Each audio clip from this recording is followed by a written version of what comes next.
Berakhir sudah sepak terjang komplotan maling motor asal NTB yang meresahkan Bali bagian selatan selama 3 bulan terakhir. Polsek Kuta Selatan berhasil meringkus 4 pelaku dan 2 lainnya masih diburu. Para maling yang dapat diringkus yaitu Indra Sugianto 22 tahun, Ikhwan alias Bobby 30 tahun, Idalah alias Charles 31 tahun, dan Syamsuddin 24 tahun. Bahkan Indra dihadiahi timah panas pada kakinya karena mencoba melawan petugas dan harus menggunakan kursi roda.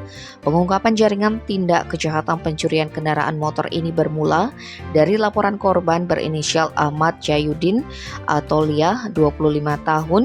Pria itu kehilangan motor Honda Vario 125 warna hitam pada 24 Agustus 2023. Peristiwa itu terjadi di tempat tinggalnya Jalan Tegas Nunggal, Benua Kuta Selatan, Badung.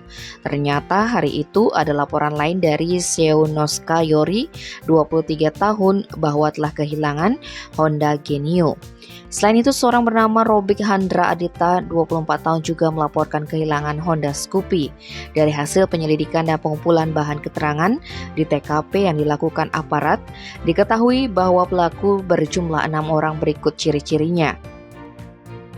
Tanpa buang waktu, petugas melakukan pengejaran dan dapat meringkus Indra terlebih dahulu di Jalan Pratama Kuta Selatan pada 27 September 2023. Berdasar keterangan yang diambil dari Indra, polisi menelusuri keberadaan pelaku lainnya, hingga akhirnya dapat menangkap Ikhwan dan Idalah di lingkungan Taman Gria, Jimbaran.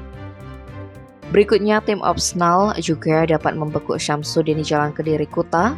Polisi juga mengamankan 3 kendaraan yang dicuri. Dari pengakuan para pelaku, mereka juga beraksi bersama dengan rekan bersama Yusril dan Aditya. Namun sayangnya polisi belum dapat meringkus kedua pria ini. Maka saat ini keduanya dimasukkan ke daftar pencarian orang.